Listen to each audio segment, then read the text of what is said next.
Okay, first of all great morning. Chapter 12 बहुत ही आसान सा और 6 मार्क्स का क्वेश्चन एग्जाम में आएगा ही आएगा, इसलिए इस चैप्टर को बहुत ही अच्छे तरीके से समझना है।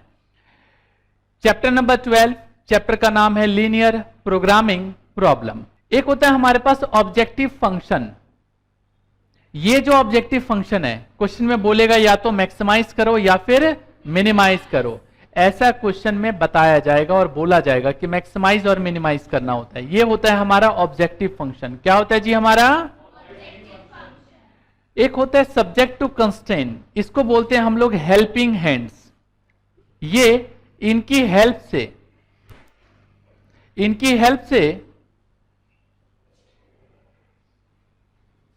हेल्पिंग हैंड्स, इनकी हेल्प से हम ऑब्जेक्टिव फंक्शन को मैक्सिमाइज और मिनिमाइज कर पाते हैं। इसलिए सब्जेक्ट टू कंस्ट्रेंट में जैसे a1x plus b1y plus c1 equals to greater than equal to 0, या a2x plus b2y plus c2 is greater than equal to 0, या फिर x और y greater than equal to 0, इस तरीके से दे रखा होगा। ये तो अभी क्वेश्चन आएगा तब और ज्यादा डिटेल में बताऊंगा, बस ये चीज अभी समझना है कि क्वेश्चन में एक हमारे पास ऑब्जेक्टिव फंक्शन होगा, जिस ऑब्जेक्टिव फंक्शन को आपको बोला जाएगा मैक्सिमाइज और मिनिमाइज करने को। तो आइए, एक गोल्डन रूल है, ये जितने भी ये जो हमारे पास फंक्शन है, इक्वेशन है, इस इक्वेशन की हेल्प से हम ग्राफ बनाते हैं और ग्राफ को शेड करते हैं। तो शेड करने का गोल्डन रूल है, वो यहां बताया हमने। गोल्डन रूल में हमने बताया है कि अगर फंक्शन ट्रू है, इक्वेशन या इनइक्वेशन जो दे रखी है वो ट्रू है, तो शेड जो होगा वो टूवर्ड्स द पॉइंट होगा। पॉइंट हमारे पास 0 0 या 1 0 हो सकता है। और अगर फॉल्स आ जाए तो इस केस में शेड जो होगा वो अपोजिट टू पॉइंट होगा। पॉइंट या तो 0 0 रखेंगे या 1 0। शायद याद आ गया हो 11th क्लास आपको। चलिए, नहीं आया तो थोड़ा सा डिटेल में और पढ़ते हैं। मान लो ट्रू का केस है, मैंने कहा ट्रू के केस में शेड किधर की तरफ होता है? पॉइंट या तो क्या लेंगे? या फिर, और फॉल्स के केस में shade opposite to the point. मान लो ये ट्रू है और पॉइंट इस समय हमारा 0 0 है। मान लो ये इक्वेशन है, लाइन, ये लाइन है, और ट्रू के केस में 0 0 0 0 बताओगे मुझे कहां पे आएगा? यहां पे।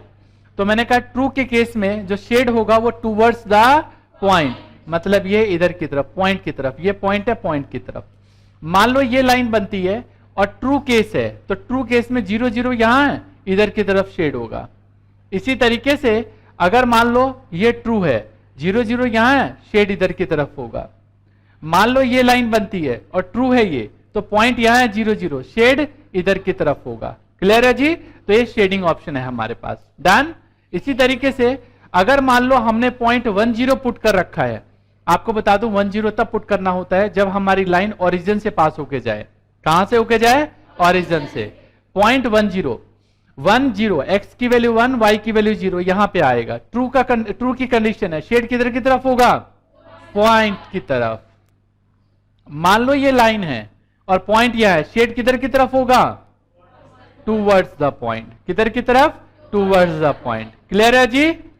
ऐसे ही मान लो फॉल्स का केस है।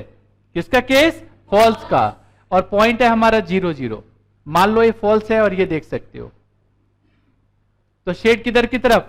Opposite two point. ये पॉइंट है, इसके अपोजिट में। इसी तरीके से ये इसका अपोजिट में, ये पॉइंट है। इसी तरीके से ये अपोजिट में, पॉइंट यहां है हमारा, और पॉइंट क्या है? ये अपोजिट में। क्लियर है जी? मजा आ गया? इसी तरीके से अगर फॉल्स का केस है और पॉइंट हमने 1 0 पुट किया है, 1 0 हमारा यहां है, तो अपोजिट टू पॉइंट, यहां पे अपोजिट टू पॉइंट। ये तो डिपेंड करता है कि हमारा ये जो लाइन है वो कैसे ड्रॉ होती है। ये तो बात रही शेड करने का तरीका। अच्छा, लाइन कैसे ड्रॉ होगा इसके लिए भी ध्यान देना है। इन इक्वेशन के केस में ये जो इन इक्वेशन दे रखा होता है क्वेश्चन में, ये जो ग्रेटर देन इक्वल टू, अगर ग्रेटर देन इक्वल टू या लेस देन इक्वल टू हो तो लाइन सॉलिड होगा, बिल्कुल ऐसे लाइन ड्रॉ करोगे। लेकिन अगर सिर्फ ग्रेटर देन या फिर लेस देन हो तो लाइन डॉटेड। कैसे लाइन ड्रॉ करोगे? डॉटेड। एक बात और बता दूं, कभी भी लाइन जब ड्रॉ करते हैं तो लाइन ना तो ग्रेटर देन इक्वल टू का खींच सकते हो ना ही लेस देन इक्वल टू का। हमेशा लाइन जो ड्रॉ करते हैं वो इक्वल टू का ड्रॉ करते हैं। किसका ड्रॉ करते हैं? इक्वल टू का। ये हमारे पास सिचुएशन है। क्लियर है जी? मजा आ गया? आओ जरा कुछ और बात समझते हैं। सबसे पहले स्टेप्स, जब क्वेश्चन दे रखा होगा तो आपको पता होना चाहिए क्वेश्चन पढ़ने के बाद कि मेरा ऑब्जेक्टिव फंक्शन क्या है और सब्जेक्ट टू कंस्ट्रेंट क्या है। जब ये पता चल जाए तो ग्राफ बनाओगे। क्या बनाओगे? ग्राफ। ग्राफ के बाद ट्रू और फॉल्स पता लगाओगे और शेड करोगे। ओके जी? और उसके बाद कॉर्नर पॉइंट निकालना है। क्या निकालना है आपने? Corner point. और टेबल बनानी है आपने। ये टोटल 6 काम करने हैं आपको इसमें। क्लियर है जी? 6 स्टेप में हमारा क्वेश्चन कंप्लीट होगा। चलिए एक एग्जाम्पल हम लोग सॉल्व करेंगे। तो ये एग्जाम्पल लिख लो जल्दी से। क्वेश्चन में बोला है मैक्सिमाइज करना है हमें z equals to 3x plus 9y और सब्जेक्ट टू कंस्ट्रेंट दे रखा है। आपको बता दें x is greater than equal to 0 और y is greater than equal to 0। इसका मतलब होता है फर्स्ट क्वाड्रेंट। चलो इसका सॉल्यूशन देखते हैं।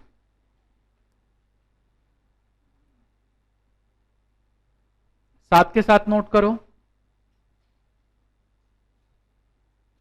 पहली इक्वेशन है आपके पास x plus 3y equals to कितना? 60। आप चाहो तो इसे ऐसे भी कर सकते हो, x upon a plus y upon b equals to 1। इस फॉर्मेट में भी कन्वर्ट करके कर सकते हो। मैं बता देता हूं आपको। इसका मतलब होता है x intercept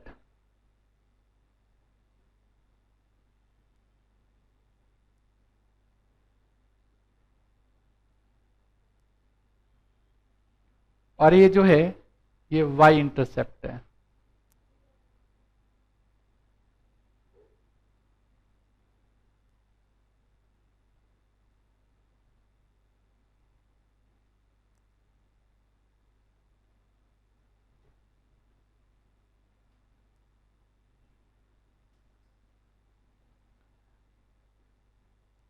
x upon 60 plus 3y upon 60 equals to 60 upon 60।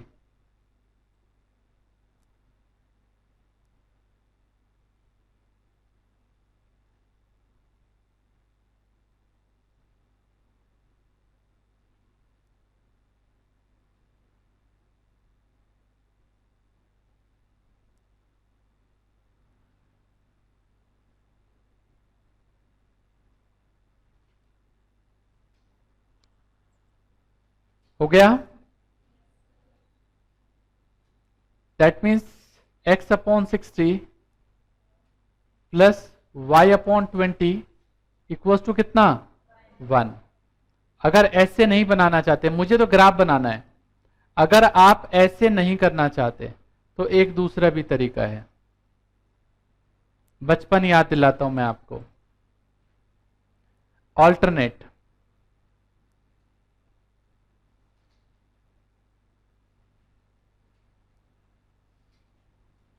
ये जो इक्वेशन दे रखी है हमारे को,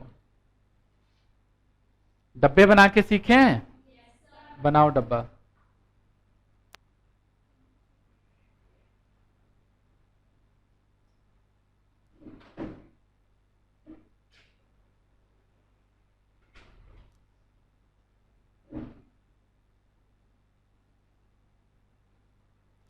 वैल्यूज पुटअप करो जरा, देखते हैं क्या क्या हो सकता है। x और y, x और y। मान लो x की वैल्यू 0 पुट कर लें तो y की वैल्यू कितनी? 20। और y की वैल्यू 0 पुट कर लें तो x की वैल्यू कितनी?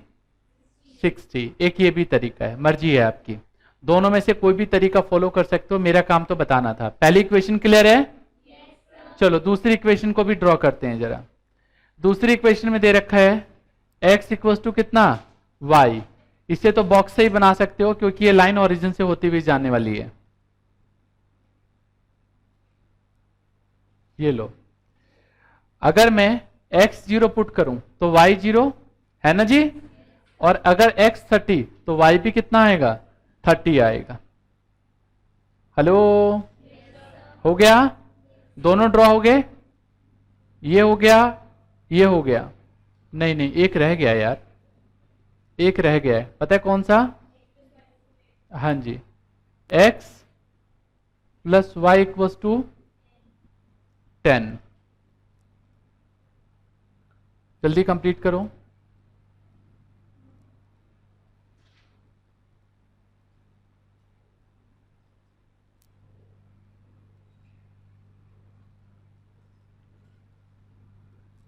बताओ जल्दी से, x0 पुट करोगे तो y कितना आएगा? x0 तो y 10 और y0 तो x 10 और थर्ड ये है हमारे पास। मर्जी है आपकी, ये तो 10th क्लास में आपने ग्राफ बनाना सीखा है, याद है? बस वही तो अप्लाई किया हमने, ग्राफ ड्रॉ करना है अब आपने। चलो ड्रॉ करो जल्दी से।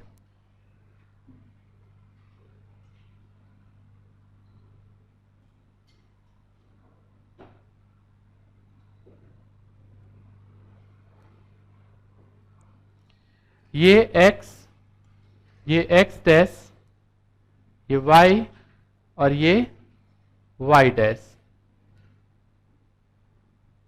10, 20, 30, 40, 50 एंड 60। 10, 20, 30, 40, 50, 60 तक जाना है हमें।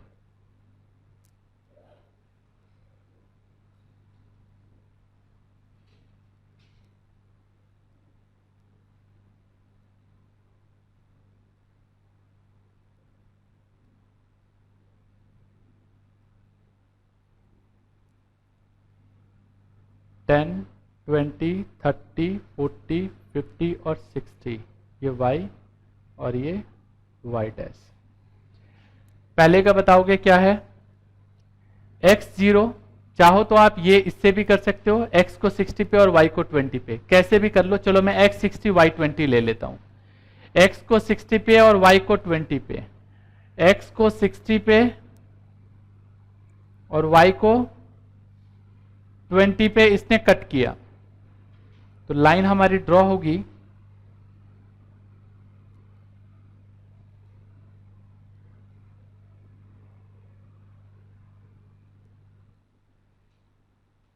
ये लाइन ड्रॉ हो गई।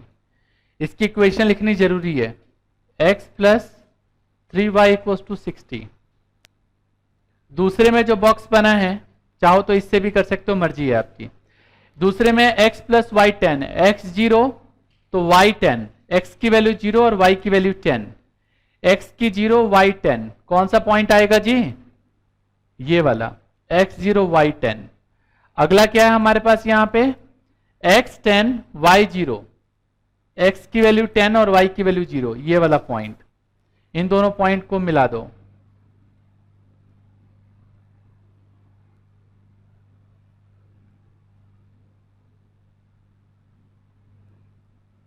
इसकी इक्वेशन है x plus y equals to 10। एक थर्ड है हमारे पास, x0 y0 x30 y30, x0 y0 x30 y30। अच्छा 20 ले लिया, कोई नहीं। ये ओहो वेट, 10 20 30 10 20 30, अब ठीक है।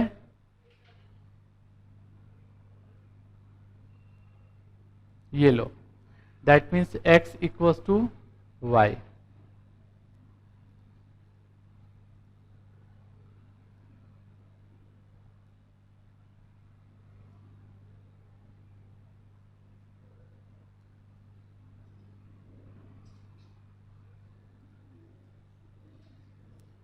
जल्दी भाई जल्दी कंप्लीट करो। ये हो गया ड्रॉ?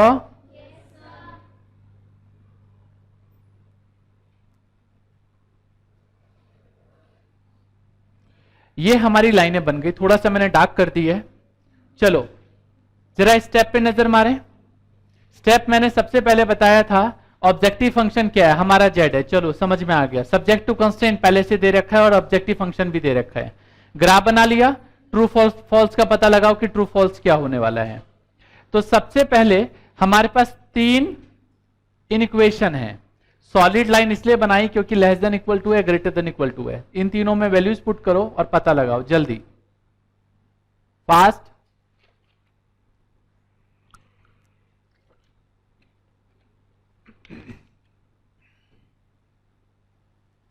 मेरा इंतजार करोगे आप अपने आप सॉल्व करो भाई।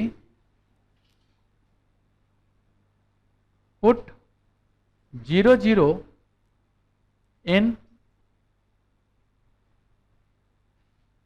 Equation x plus 3y less than equal to 60। x की जगह 0, y की जगह 0। तो रिजल्ट में 0 is less than equal to 60। क्या ये सच है कि 0 60 से छोटा होता है ना जी? गुड। इसी तरीके से अगली इक्वेशन है, पुट 0 0 इन इक्वेशन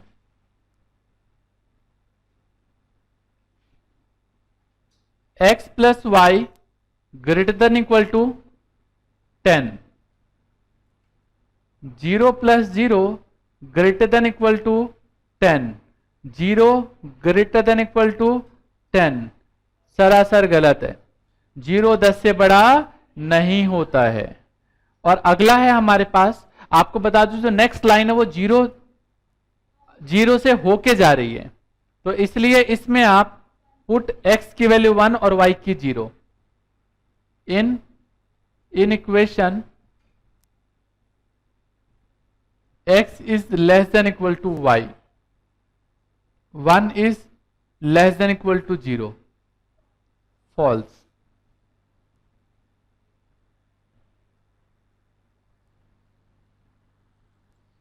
जल्दी पुट कर लिया? चलो अब ध्यान देना,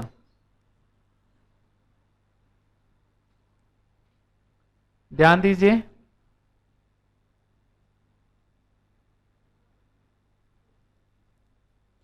सामने देखो, जो फर्स्ट इक्वेशन है हमारे पास ये x प्लस 3y, ये क्या बता रहा है? ट्रू। ट्रू बताने का मतलब है x प्लस 3y। आपने पॉइंट क्या पुट किया इसमें? आवाज नहीं आई जी। पॉइंट क्या पुट किया आपने? 0 0 पुट किया है। ध्यान से देखो, ये 0 0 पुट किया। कौन सी वाली लाइन है ये हमारी? ये ब्लू वाली लाइन, ये वाली लाइन है ना? ठीक है, ये वाली लाइन है। ध्यान से देखना इस वाले कॉन्सेप्ट को। ये ट्रू है। ट्रू होने का मतलब इसका जो सॉल्यूशन सेट आएगा वो किधर की तरफ आएगा? Towards the point. ध्यान से देखना इस एरो को, मतलब इसका जो शेड होगा सामने, अभी शेड मत करो, इधर देखो, इधर की तरफ होगा। सही कहा मैंने? ठीक है, मतलब पूरा। लेकिन एक बात और बता दूं, इधर की तरफ तो होगा लेकिन आप फर्स्ट क्वाड्रेंट को क्रॉस नहीं कर सकते हैं। क्यों सर? साफ साफ लिखा हुआ है x is greater than equal to 0 और y is greater than equal to 0। तो मतलब ये वाली जो लाइन है, ये वाली, इसको आप इधर की तरफ शेड करोगे टूवर्ड्स द पॉइंट। समझ में आया? आगे नेक्स्ट क्या है हमारे पास? x plus y equal to 0 वाली लाइन जो है ये फॉल्स बता रहा है। x plus y equal to 10, ये रहा ग्रीन वाली लाइन, ये फॉल्स बता रहा है। फॉल्स बताने का मतलब समझते हो? इसका जो शेड होगा ये इधर की तरफ शेड करोगे। समझ में आया? अगर इस वाली लाइन को आप ऊपर की तरफ शेड करोगे और इस वाली लाइन को नीचे की तरफ, तो क्या कह सकते हो ये वाला जो एरिया है ये कॉमन एरिया आएगा। हेलो, देखो ना यार, अगर दिक्कत है तो आप पेंसिल से शेड कर लो, कोई परेशानी वाली बात नहीं है। आप पेंसिल से शेड करोगे, आपको पता चल जाएगा इसकी शेडिंग कैसे बताई जा रही है। क्लियर है जी? मतलब इस ग्रीन वाले को ऊपर की तरफ और ये जो लाइन है इसको नीचे की तरफ शेड करोगे तो ये वाला एरिया डबल शेडेड रीजन आएगा। कौन सा एरिया आएगा? Double shaded region. अच्छा, थर्ड में क्या बता रहा है ये? फॉल्स। पॉइंट क्या पुट किया था आपने? 1 0, x की वैल्यू 1 और y की वैल्यू 0। x की वैल्यू 1, y की 0 यहां पे आएगा, है ना? फॉल्स बता रहा है ये। क्या बता रहा है ये? अगर फॉल्स बता रहा है तो इसको आप इधर की तरफ शेड करोगे। कुछ समझ में आया? सर खिचड़ी पक गई, कुछ नहीं आया समझ में। चलो कोई बात नहीं, देखना जरा ध्यान से। शेडिंग, शेडिंग ध्यान से देखना, क्योंकि शेड जो बता रहा हूं ये बड़े काम की चीज है। पहला शेड किधर की तरफ होगा? ये पहली वाली लाइन क्या थी? x plus 3y equals to 60। क्या ये शेड होगा?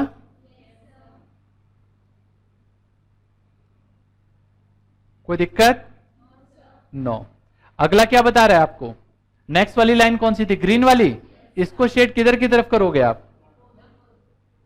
Opposite two point.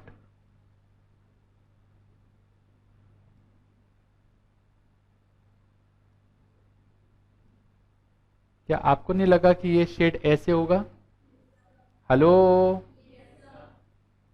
पता चल रहा है कुछ? ये ऐसे शेड होगा। आप शेड कर लेना, मैंने आपको समझाने के लिए बता दिया। क्लियर है? तो डबल शेड अपने आप ही कलर चेंज हो गया, उसका हो गया ना कलर चेंज। इसको वेट, ये हैवी से कलर आपको समझ नहीं आएगा, इसको थोड़ा सा लाइट कर लेते हैं। किधर की तरफ शेड था इसका? ऊपर की तरफ, है ना? ये लो,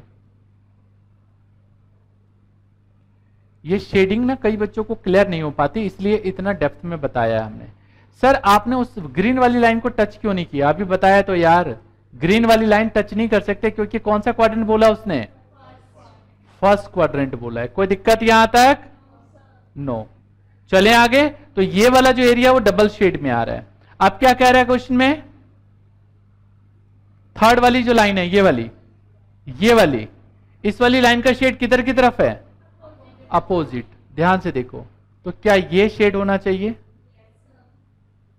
अब इसमें ट्रिपलिंग शेड कहां पे आ गई? जहां पे ट्रिपल शेड चल रहा है।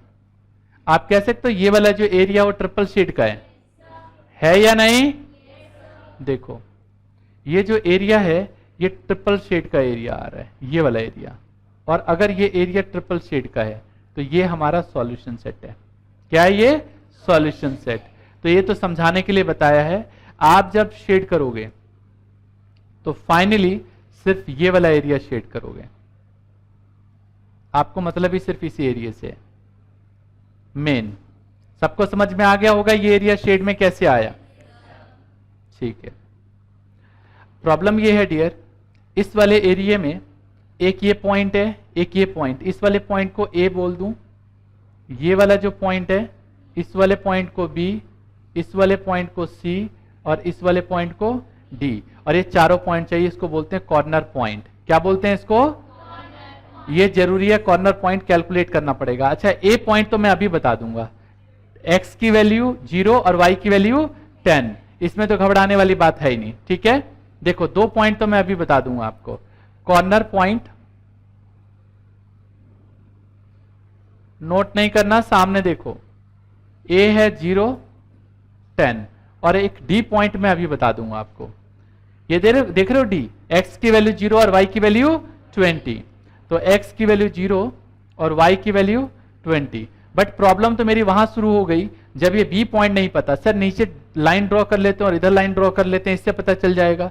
आपने इसे ग्राफ पेपर पे नहीं बनाया है, इसलिए आप एग्जैक्ट पता भी नहीं लगा सकते। इसलिए सॉल्व करो। कौन सी वाली लाइन? b पॉइंट को निकालने के लिए दो लाइन को हम सॉल्व करेंगे। एक ये कौन सी वाली लाइन है? येलो, और एक ग्रीन वाली। इन दोनों को सॉल्व करेंगे तो लिखेंगे 4 पॉइंट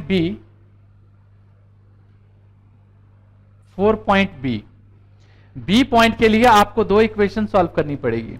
एक तो x इक्वल्स टू वाई की और एक है x plus y equals to 10। इन दोनों को सॉल्व करो, ध्यान से देखना। सॉल्विंग, क्या एक काम कर सकते हैं हम कि यहां से x की वैल्यू उठा के इसमें पुट कर दें? कर लें? तो y plus y equals to 10, 2y equals to कितना? 10। y की वैल्यू कितनी? 5। फिर अगर पुट कर दूं y equals to 5 in x plus y equals to, या x plus x equals to y में ले लो, कोई क्या फर्क पड़ेगा। तो x की वैल्यू कितनी आ जाएगी 5, बस हो गया। तो पॉइंट, अगर मुझे कोई बोले आप पॉइंट B बताओ तो बता सकते हैं हम, क्या आ गया हमारे पास, x की वैल्यू 5 और y की वैल्यू 5। उम्मीद करता हूं ये वाली बात भी सबको समझ में आ गई होगी, है ना। चलो मजा आ गया, गुड। नेक्स्ट है, अगर मुझे पॉइंट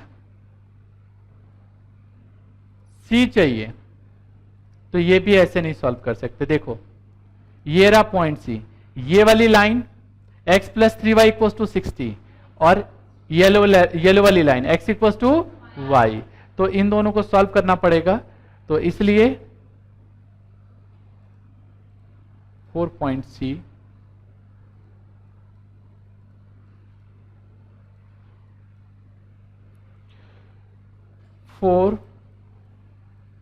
पॉइंट C देखने में शायद लग रहा होगा बहुत आसान है भी बहुत आसान, लेकिन हमारे बहुत सारे बच्चे गलत कर देते हैं इसको। एक तो था x plus 3y equals to 60 और एक है x equals to y। Solving,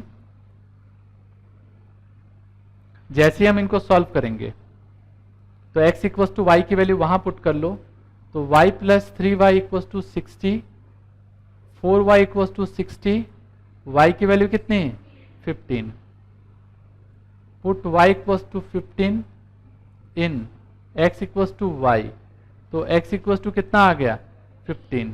so point C क्या होगा हमारे पास 15 और 15। मजा आ गया, कहानी यही नहीं खत्म हुई जी। 6 नंबर किस बात के, सो शेडेड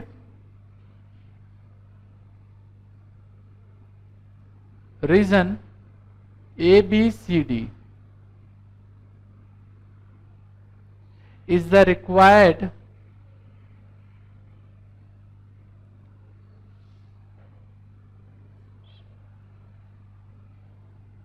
शेडेड रीजन,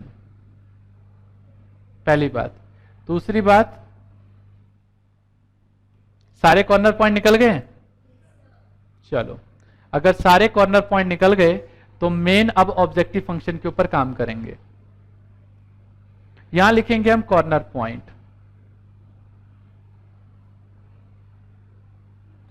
ए था हमारा 0 10, बी अभी निकाला है 5 5, सी निकाला है 15 15 और डी निकाला था 0 20।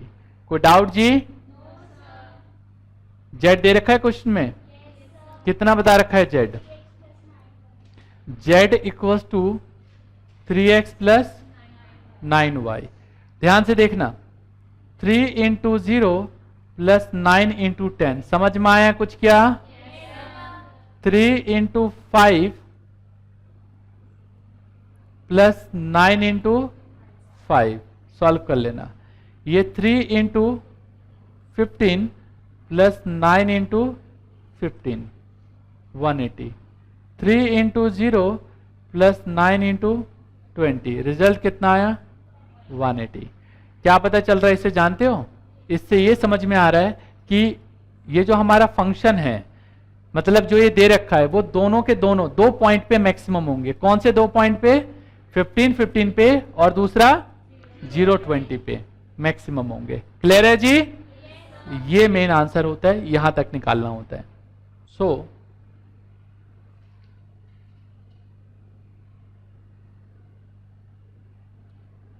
मैक्सिमम